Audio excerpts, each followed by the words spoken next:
Je m'appelle Abdoulaye Sène. Je suis économiste de formation. Présentement, je suis le conseiller technique du maire de Sandiara en matière économique et administrative. Mais avant d'être le conseiller technique du maire de Sandiara, j'ai d'abord été élu local à Sessène pendant 5 ans, de 1997 à 2001. Et j'ai été d'ailleurs le premier président élu du nouveau conseil rural de Sessène créé en 1996. Après un mandat de 5 ans, j'ai intégré un programme de l'Agence américaine de développement, l'USAID, dans le cadre de la formation et de l'assistance technique qui s'appelle décentralisation, gouvernance, paix, décentralisation. Alors, le regard sur la décentralisation du Sénégal, c'est ma perception après plusieurs années de pratique de la décentralisation en tant qu'élu d'abord et chef d'exécutif local, mais également en tant que conseiller municipal, conseiller rural puis municipal pendant une période de 25 ans. Regard sur la décentralisation, donc c'est ma perception de la pratique de la décentralisation pendant toute cette période.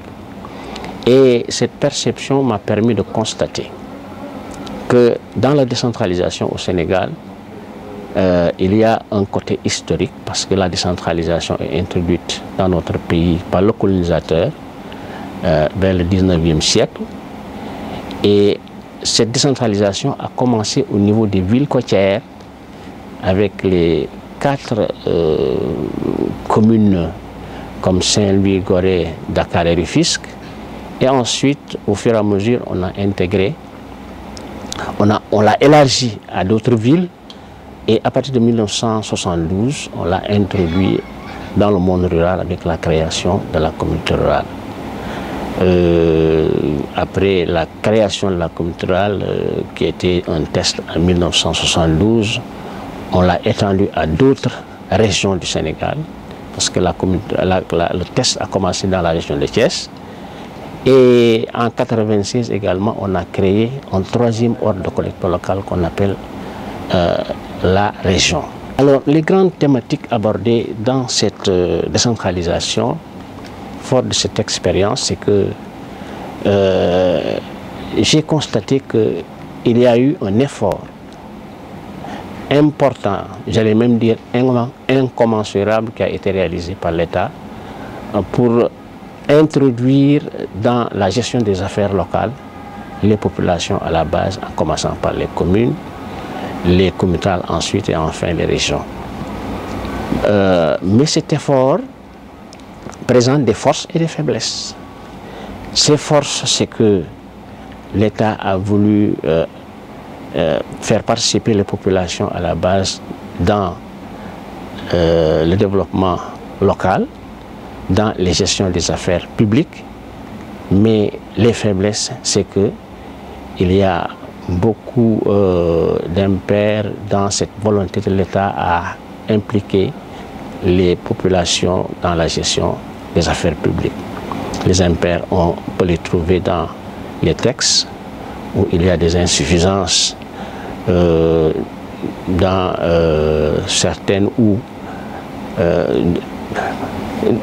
des insuffisances où on a constaté des insuffisances au niveau des textes, là où certains textes devaient être pris pour clarifier certaines lois et qui ne l'ont pas été.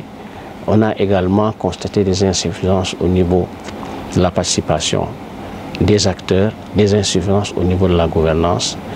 Et il y a également des défis importants qui doivent être relevés dans cette décentralisation, notamment avec l'acte 3. Alors, ce sont ces différentes forces et faiblesses que j'ai voulu analyser dans l'ouvrage et ouvrir une perspective avec l'acte 3 qui doit relever ces défis, mais également faire en sorte que nous puissions revoir la structure de l'État qui doit être réformée.